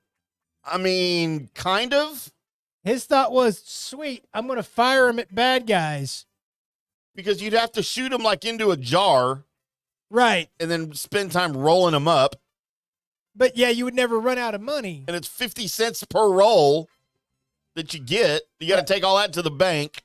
I think I would take the time if I was making it happen. Just pay other people to do it, right? Make Superman do it. I mean, now they've got penny counters, right? And automatic rollers and all that. Just hire the Flash. He does everything so fast. Right. There you go. So yeah, that's and man, they had to make him a CPA, Well, he had to be. right? Couldn't be a motorcycle mechanic. And they had to give him the name Pennypacker. I mean, Pennypacker should have been in the name of his actual superhero name, not the Almighty Dollar. Colby, if you could live forever, Uh-huh. but every time you farted, pennies shot out your butt. Yeah, take it. With the crap, though. I mean, sure. So they're poop-covered pennies that shoot out of your butt, but you get to live forever. Yeah, no, I'm in. All right. And if I ever What are you going to do with the money? if I ever need change, Eat a taco? there you go. I mean, it's a little bit of shit to go through, but it pays off at the end. Number 6 on today's list is dun dun dun the 3D man. He has 3 Ds? No, this is actually 3D man is actually and technically 2 people. Brothers Chuck and Hall Chandler. Chuck was working as a test pilot when the Skrull invasion commenced, so Hal witnessed his brother seemingly disintegrate after a Skrull spaceship exploded and unleashed intense radiation. Oh, wow. However, Hal later realized that his brother's image somehow got imprinted on his glasses.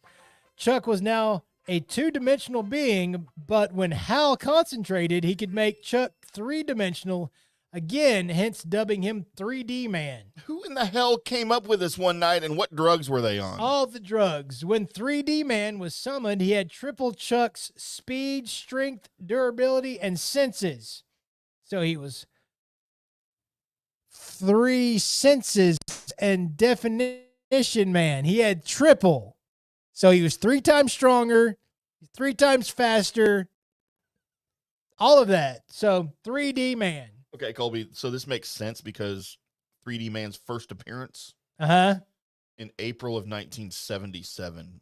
So everyone was doing all of the drugs in 1977. Yes. And also, I mean, it's 3D comics, bro.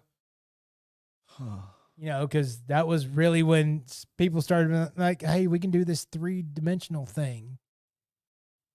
Huh. So, yeah. So there you go. 3D Man. Interesting. All you need is, by the way, to defeat him, all you need is 4 humans because he's as strong as 3 people. Right. You just need 4. Number 5 on today's list is Paste Pot Pete. Paste Pot Pete definitely wins the award for having the absolute worst alias out of anyone on this list. His real name is Peter Petruski. So Paste Pot Pete, Peter Petruski, that's... He was born in Indiana.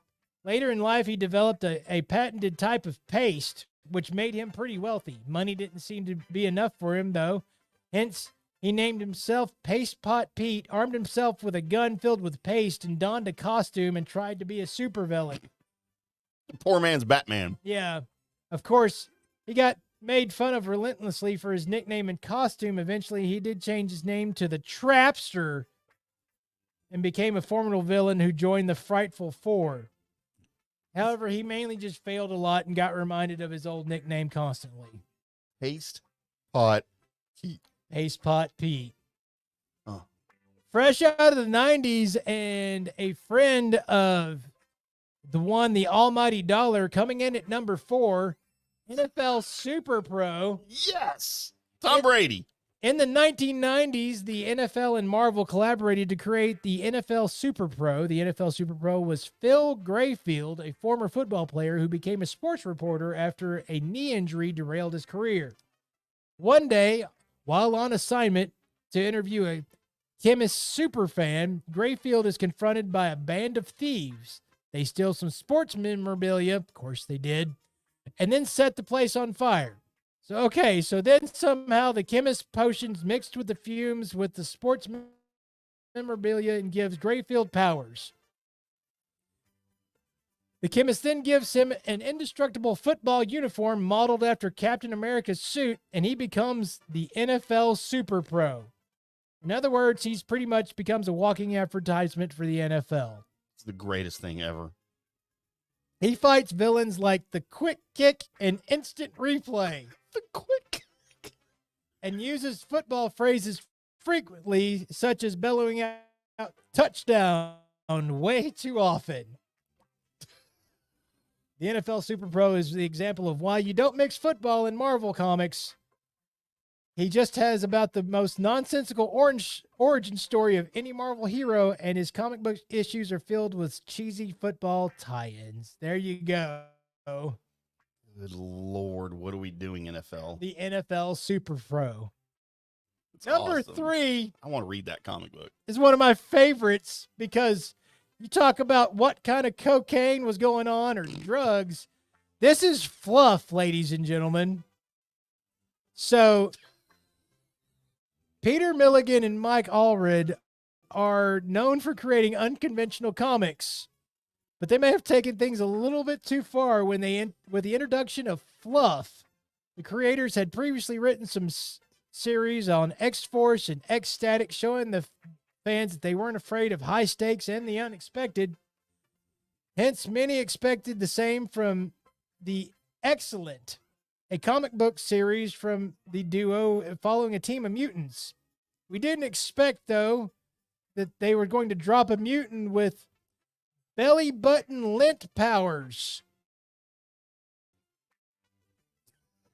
Fluff can create as much belly button lint as he can think of creating and use that to thwart bad guys. I mean, I got some of that. Am I a superhero? Can you create it on demand, Tim? I don't know. It just seems to always be there. So, Zeitgeist, the leader of Excellent, quickly got sick of Fluff undermining his power and had him killed. Thus, the end of the belly button lint guy. But there for a little bit, you could pick up a comic book and read about a guy that create belly button lint. It's the greatest thing ever.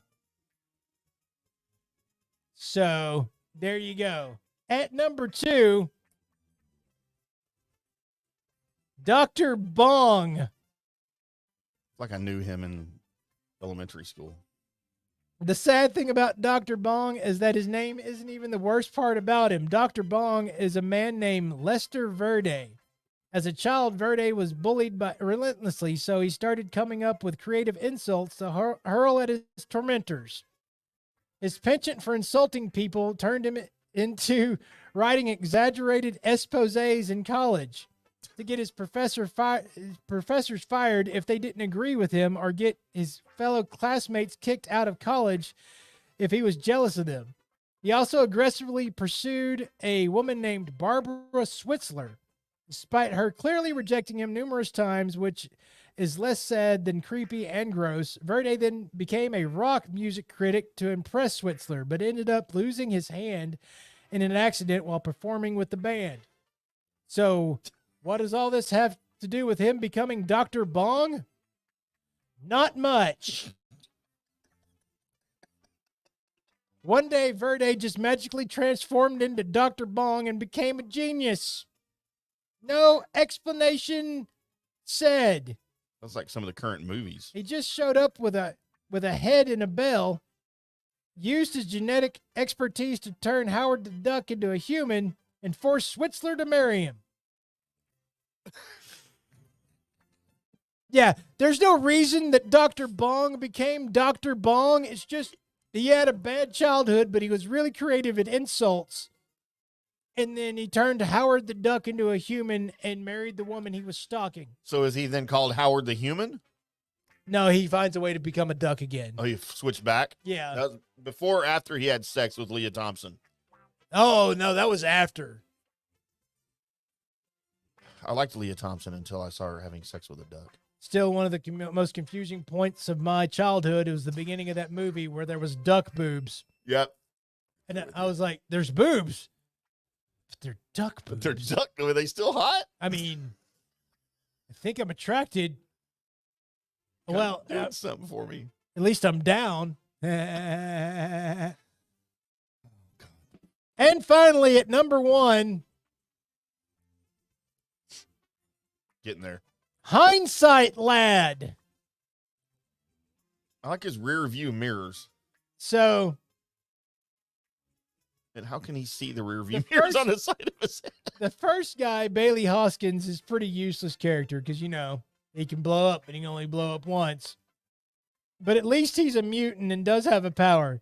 The same can't be said for Carlton Lefroy. Lefroy is just a regular, albeit unnaturally annoying guy who happens to discover Speedball's real identity as Robbie Baldwin. By the way, that's a mutant. He then demands to be allowed to join Baldwin and the superhero team in the New Warriors, or else he'll reveal Speedball's secret identity to the world. Hence, he weaseled his way into being on the superhero team despite having no powers or abilities. The only thing he could kind of do was reflect on how events could have played out differently in hindsight. Thus the reason for him being Hindsight Lad. And it's the most confusing costume. Because he has rearview mirrors like a car. Right. But they're on the side of his head, so he can't see the rearview mirrors. Just letting you know that out of all the Iron Man and Daredevils and Punishers, there's also these guys. As they're just not that great. For every pretty awesome superhero, there's probably 10 that are questionable. Oh, there may be more than that. More than 10, 20, 30? There may be more than that. So there you go. There is your list, everybody. Coming up next, we're going to pass it over to Tim and let him talk about a little bit more of what he's found on the Texas Rangers. And then we'll get into news and notes. But before we do that, we've got to, make some money so we can make sure and pay for this fine show we're putting on for you guys. So hold on to your butts. The Colby and Sapp and IndyCarTim show will be right back. Sports fans, FanStream Sports. Introducing Star Power Smart Home Solutions, where cutting-edge technology meets effortless living. Control your entire home with just a tap on your smartphone. Adjust the lights, set the perfect temperature, and ensure your home is secure, all from the palm of your hand. Star Power has the experts that will transform your house into a secure, smart home. Experience the ultimate solution in comfort and security for your family. Get started at GetStarPower.com. Star Power, where innovation meets home. Hi, golfers. IndyCarTim here. I want to talk to you a little bit about Golf Central Magazine. It's not just a golf magazine. It's the magazine for everything. Turf, travel, philanthropy, and lifestyle. Head over to golfcentralmag.com and check out the latest issue. Some of the regular features in Golf Central Magazine: the Golf Bachelorette of the Month, the Golf Bachelor of the Month, the Golf Cart Girl of the Month, Golf History, Grip It and Sip It. So head over to golfcentralmag.com. It's free. It's the magazine for everything: turf, travel, philanthropy, and lifestyle. Golf Central Magazine at golfcentralmag.com. We'll see you there. Hello, folks. Let's talk a little bit about turf life. What is turf life? It's pretty much if your life involves turf in any way, shape, or form, you live the turf life. Go ahead and brand yourself with the turf life. Maybe a back window decal, maybe a hat. You know where you can get those kinds of things to showcase that your life revolves around sports and or anything that involves sports. If it's a sports business or sports education or just your enjoyment of the outdoors, head over to turflifeclub.com. Become a turf head. Join the club today. You can do that by going to that said website that I just told you to go to. You can snag your window decal like I was talking about, or any of your other turf life accessories. Show everybody that you live the turf life, and we'll see you there, over there at that turflifeclub.com. Orion Golf Management Solutions. Orion Management Solutions has tailored its service packages just like it tailors its approach to customers. Some owners need more supervision, while others need periodic assessment of their short-term and long-term strategies and programs. Orion can be called in to develop a business plan with the existing staff, or we can assist with the daily management of a facility or event. Either way, we make sure the client is satisfied and understands the direction the facility needs to go in order to achieve the owner's goals. Orion Management Solutions can help with owner assistance service solutions, daily course management, business plan development, monthly operations, or as-needed consulting services. Whatever your need, Orion Golf Management Solutions can help. Check out oriongolf.com. Hey listeners, make sure you check out the brand new FanStream Sports in-studio text line. You can reach us during any of our live shows or 24/7 at 214-937-0569. That's 214-937-0569. Text us 24/7 day or night, and we'll reply to you and make you part of the show. Coming back at you now. More FanStream Sports.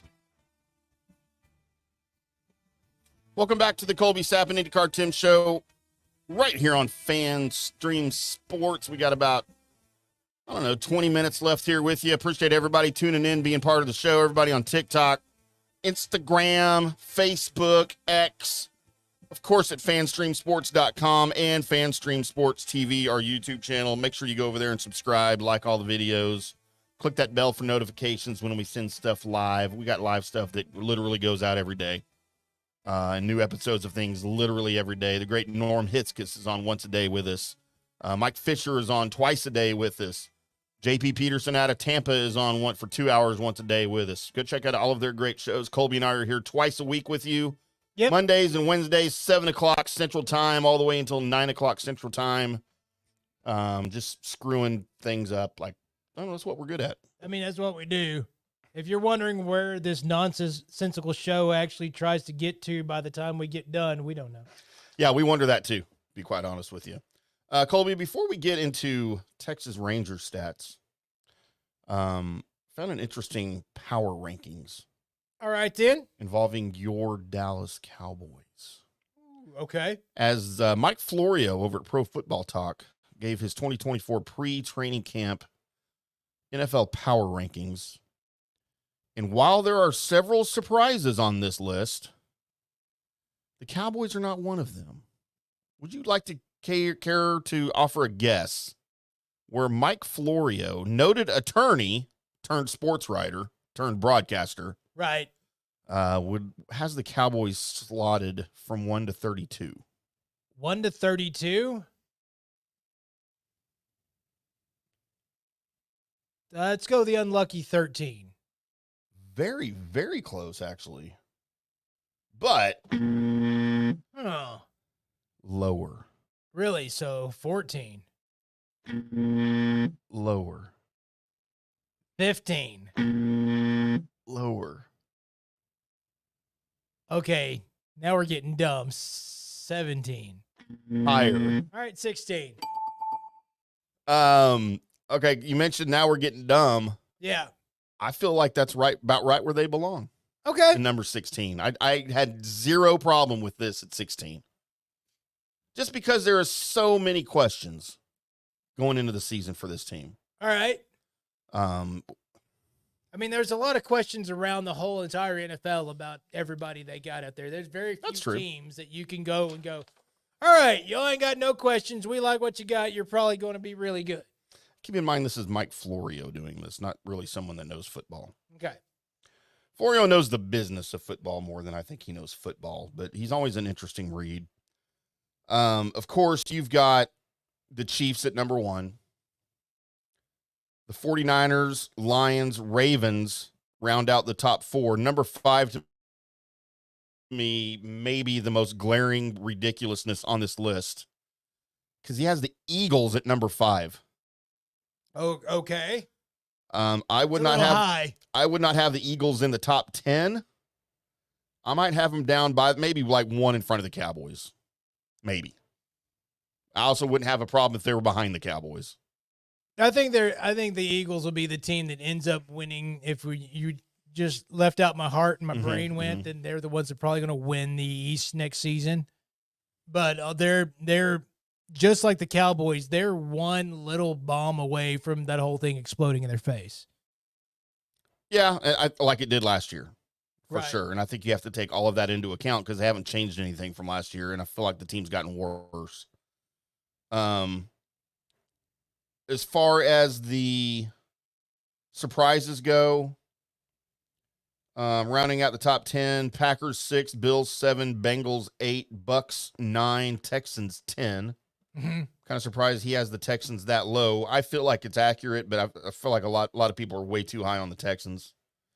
You got to see. It's now going to be the sophomore year. You usually end up with a slump. That's the reason why it's called the sophomore slump. Yeah. So let's see what happens. Yeah, I got to see like the first 7 games or so of them next year to be a complete believer. Right.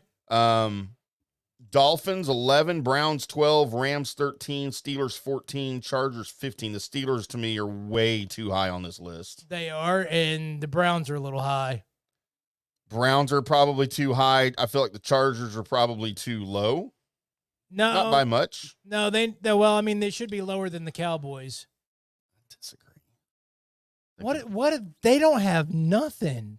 Neither do the Cowboys. Okay, they don't have even as much as what the Cowboys have. They've got a big bowl of trash over there. Finally got a coach. Still got a trash over there. And they have a good quarterback? No, they don't. Oh, come on. No, I don't know why you hate Justin Herbert so much, dude. I mean, as far as the detractors on Dak, yeah, I understand. What has he done in the playoffs? What has Herbert done in the playoffs? He's never been there because he hasn't had a coach. Because he can't get there, Tim. Look what he may win MVP this year. Okay, you know what? Under Harbaugh. If he wins MVP this year with what little talent that he's got, he's Jeff George reincarnates what he is. But I think Jeff George is pretty good. No, he wasn't. He had a cannon for an arm and a bowling ball for a head. He also didn't have a coach his whole career. Still, cannon for an arm, bowling ball for a head. But if Herbert ends up winning the MVP, I'll say it right now, that wheel over there is getting spun 3 times.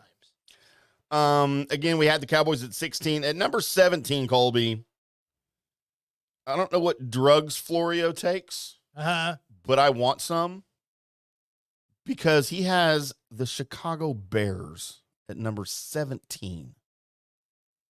Yeah, no, that's stupid. They should be in the bottom 5. There's a lot of this list that is dumb, and that's one of them.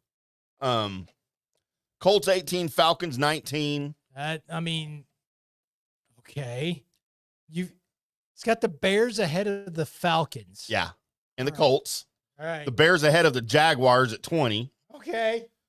Seahawks 21, Broncos 22, Vikings 23, Saints 24, Jets 25. As much as he loves Aaron Rodgers, I'm really surprised the Jets are as low as 25, but that's probably where they belong. Raiders at 26, Titans 27, Giants 28. We're getting in the bottom 5 here. We just happen to have 2 NFC East teams.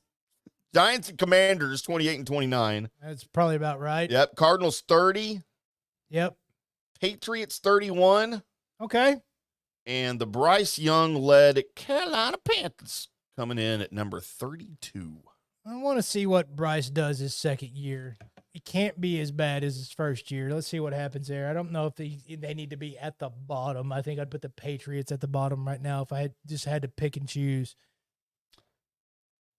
I feel like those would be interchangeable, right? Like it doesn't matter which one's last. They're by far the worst 2 teams. Yeah, but if I'm picking apart this list, and I don't know if they are by far the worst 2 teams. No, because the Cardinals are up there. So I think the Cardinals, Patriots, and Panthers are the bottom 3, and you could put them in whatever order you want. And you could mix in the Giants in there as well. I don't think they're on the same level as suck. Yes, they suck. I think they're on an upper level of suck from those 3. And the Commanders, I think the Commanders are way better than 29. No. I would put the Commanders ahead of the Bears right now. Wherever you want to put the Bears, put the Commanders in front of them. Okay. Well, I mean, they're all at the bottom of the list. Right. They're in this bottom 10 anyway, right? Right. Like, whatever. As far as where the Cowboys are at, meh. I don't agree with that. Now, they could end up being there because, again, this thing could all blow apart. But just going in with what they have and what I think will be a better defensive team with what they've put out there, then, I mean, if everything goes according to Hoyle and your defense steps up and Zimmer's able to get out of these guys what he needs to get out of, and this thing comes together defensively, then I think you have enough offense to win most of your games. If you end up playing it right and have cool heads and everybody concentrating on the football field. What I think will happen, though, is that won't be the case, and that's what will be the downfall, not your actual athletic ability on the football field. I agree with that. I just don't. And I know you're going to call me a hater, and I'm not. I just have zero faith in this team accomplishing anything. And it's not because I'm a hater. It's because I don't want them to not succeed. It's because that's all they've ever shown me.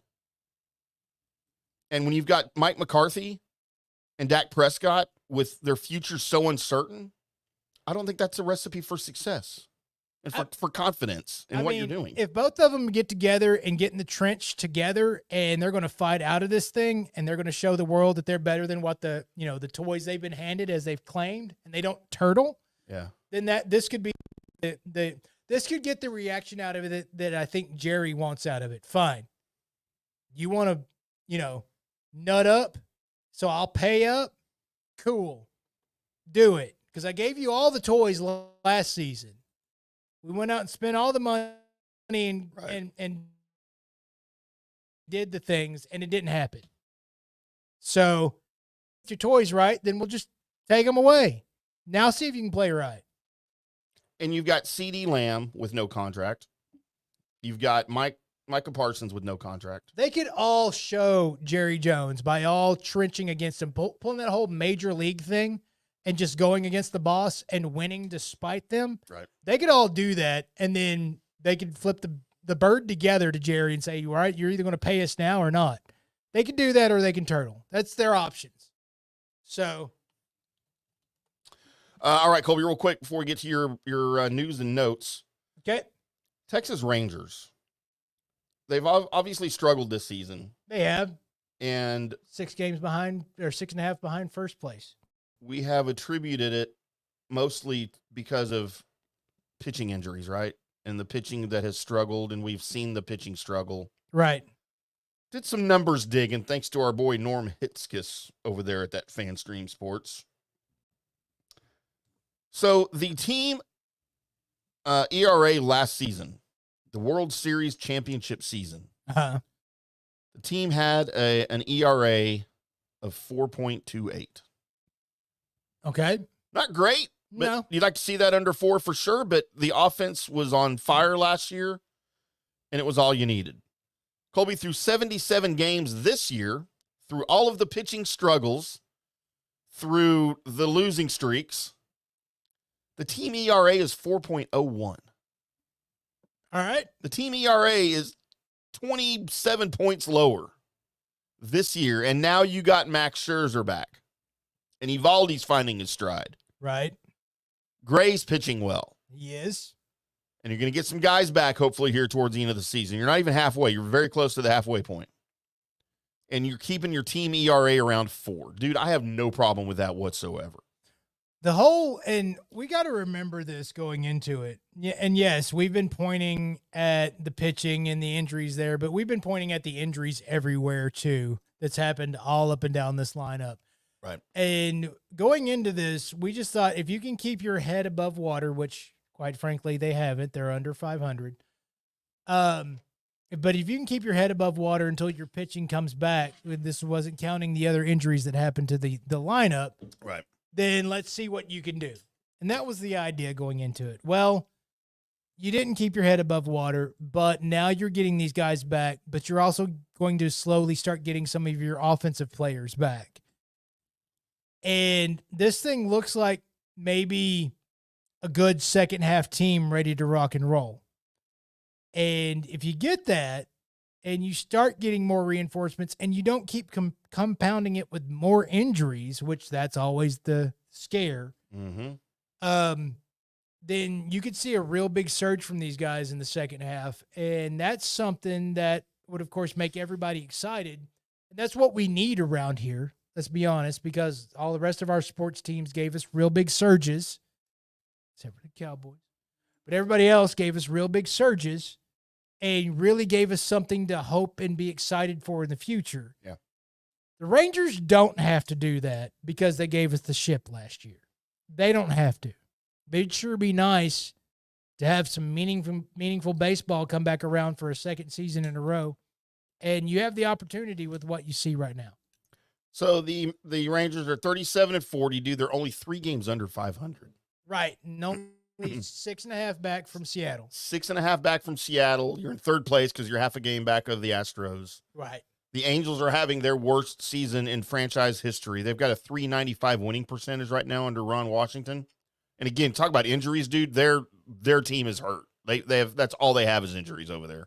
And you lost Ohtani. Yep. Mike Trout's been injured most of the year. Your only other good player on the team. Dude, their franchise worst winning percentage is like .409. And they're at .395 now, almost halfway through the season. I talked to Ron Washington. They asked him if he thought he was in danger of losing his job. And I don't have the audio. I wish I would have pulled it, but he kind of giggled. He laughed. He goes, man, I'm 72 years old. I don't think about stuff like that. I come into the ballpark and I teach these guys and we play hard every day. If I worried about that stuff at 72, I'd have died years ago. I mean, that's a typical Ron Washington quote, right? That is. And you know what? At some point, they'll end up getting behind him. Yeah, just like we did here. Yep. So, yeah, man, you're in striking distance 6.5 games back. You're almost at the midway point of the season, and you've got some guys getting healthy. Your bats wake up a little bit. The Mariners, I wouldn't think, can hold that pace. I mean, that's what we said about the Rangers last year too, but I don't see the Mariners holding that pace. Really, I still think it's the Rangers and Astros. Well, I don't even think it's the Astros in the mix, to be honest with you. It's more than the injury bug there. There's something funky in Houston town. Yeah, I agree, and I just hate the Astros so much. But the Mariners, remember last season, they were nothing to just joke at last year. They came on strong real good. So, and it was a young team. So they've got something going over there, but I think they're catchable. They're catchable, Tim. Catchable. Well, let's catch them. Colby, you ready for this? I am. Thank you, Tim. Thank you, me. Thank you, you, for making us sound good. News and Notes is where I search the World Wide Web for the weird. Internet. And by God, I found it. I found an article that really has nothing to do with anything funny or anything like that until you read it. And then it kind of becomes funny. Is this the one that you sent me? It is not the one that I sent. Okay. You. All right. It's yeah, I did send you the picture. Did you didn't download that, did you? Oh, is that why you sent me that? Just for the picture of the gun. Oh, if you give me just a minute, then I can get it. I didn't know why you sent it to me. This isn't that one. Okay. We're going to Stuff. Stuff is going to reveal some stuff, as this is the news article for Stuff. And cause of TransPower pylon collapsed revealed. So this is an actual TransPower has revealed what caused the power pylon to fall over. The fact that the nuts on the base of the tower were removed during a routine maintenance caused the TransPower pylon to fall over. A team of 3 had been working on the tower when it collapsed. TransPower will undertake a full investigation into what happened and what has caused all the base plate to work. What did you just say? So there was a big tower, a big TransPower tower that fell down because they removed its nuts. I would have fallen down too. All the wordplay involved could get us into somewhere we had during pre-show meeting, but I'm not going to go there.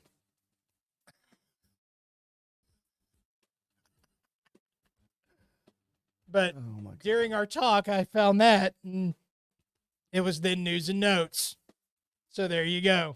And by the way, you can take all the wordplay and you can find out pretty much anything you want to find out about. Needless to say, the poor tower lost its nuts. So there you go. Let's go from there to, I don't know how this woman got here, and neither did the people at the Sunset Skate Park, but we're in Evansville, Indiana, where a woman is now safe after getting trapped in the sewer near Evansville riverfront.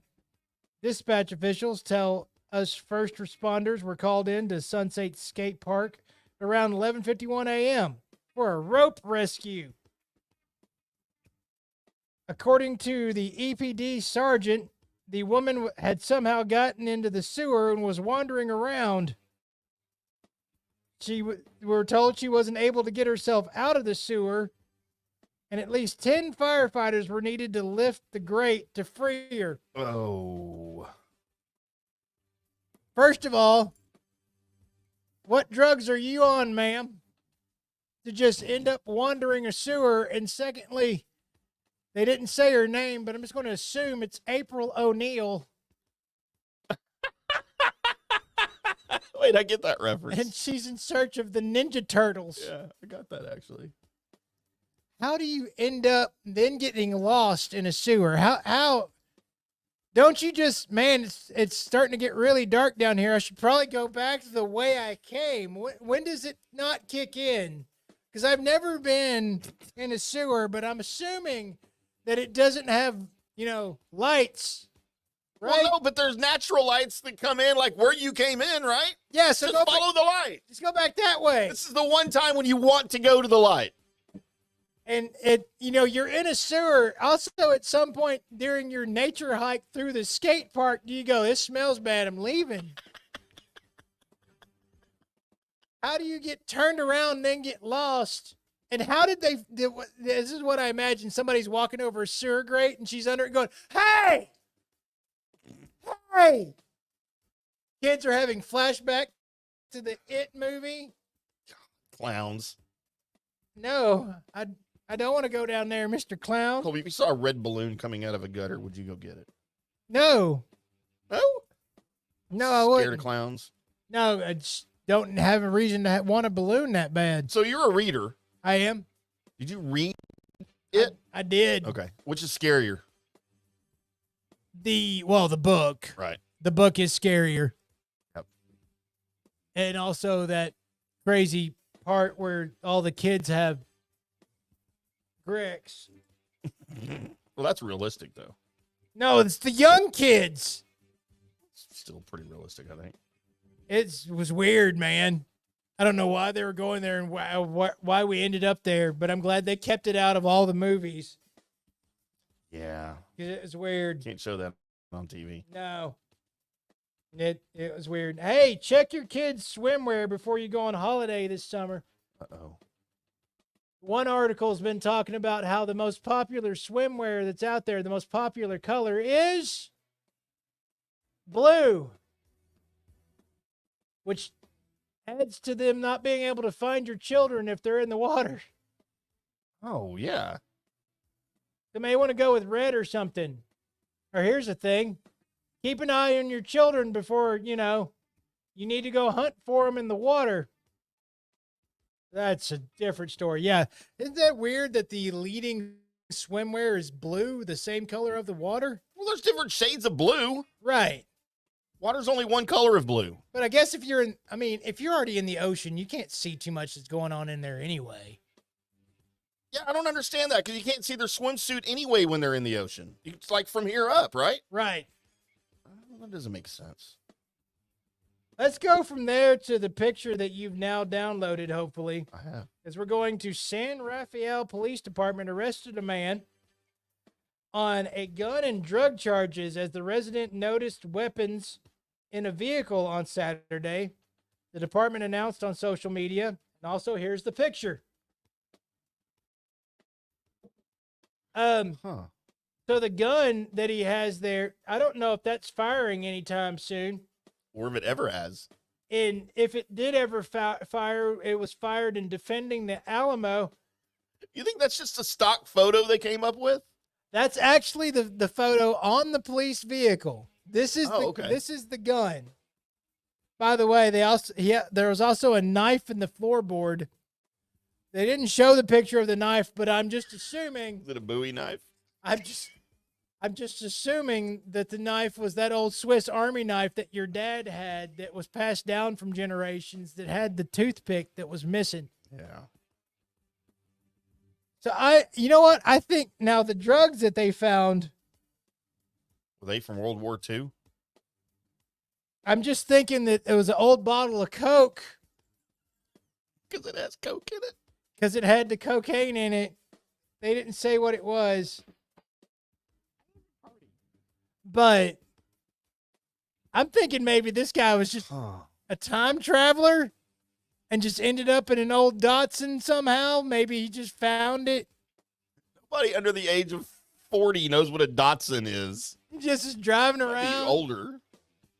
You know, he found because he went in time back. You know, it was back in time. The time traveler went back and got him from the Alamo, and then he had his Bowie knife and his revolver, and such. And then he went forward in time, got into a Datsun, and the Datsun turned into a time machine. And then he ended up there, and didn't know why that his Coca-Cola was registered as drug paraphernalia. Good God, Paraphernalia. that gun shouldn't worry a soul. That's in bad shape, man. I don't think, I mean, yeah, if you try to shoot it, it might kill you as you're firing it. Colby, what car do you think makes a better time machine, a DeLorean or a Datsun? You know what? Now I'm going with Datsun just because I'm stuck on it. Me too. I used to have a Datsun. I had a 1981 Datsun B210, which was the precursor to the Sentra. Sweet. Things were better when they numbered cars. You had the Datsun B210, the B510, which was the Sentra, became Right. the Sentra, and then the B810, which became the Maxima.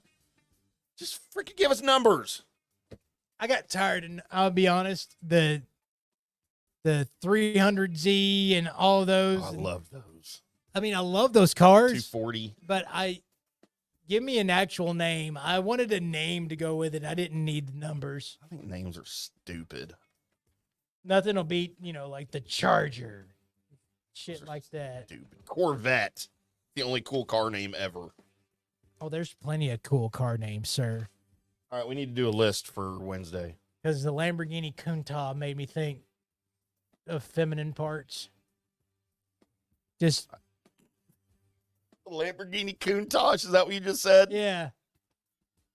Every time I heard that name, I just thought of vagina, right? I mean, I thought about that a lot in the 80s. You know what? Countach, man, just point at somebody. Next time you're with one of your ladies, just point at their clam and just go Countach. Countach. Wasn't that a character in Roots, Countach Kinte? That's no. No? That's Kunta Kinte. Oh, well, they need a car named Kunta then. A Barracuda. A Barracuda. Off the rails right now. We are. Jesus. We are. And that's news and notes, everybody. Oh, my God, Colby, how did we get here? We made it. Yeah. We want to thank everybody for being a part of the Colby, Sapp, and IndyCarTim show. We will be back on, oh, by the way, Colby, your Texas Rangers down 5-3 in the top of the 6th up in Milwaukee. All right. Well, it's time to get the Brew crew to go sit down and have Wyatt Langford take this thing home. He will. Corey Seager's going to get hot. It's going to happen. And then the Texas A&M Aggies currently losing to the Vols in Game 3. And last time I checked on the Edmonton Oilers, Florida was up 2-1. oh, it was 1-1. So it is still 2-1 after 2 periods. Go Edmonton.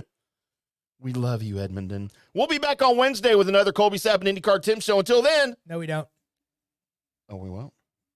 We'll No. see ya. Yeah, we'll see you.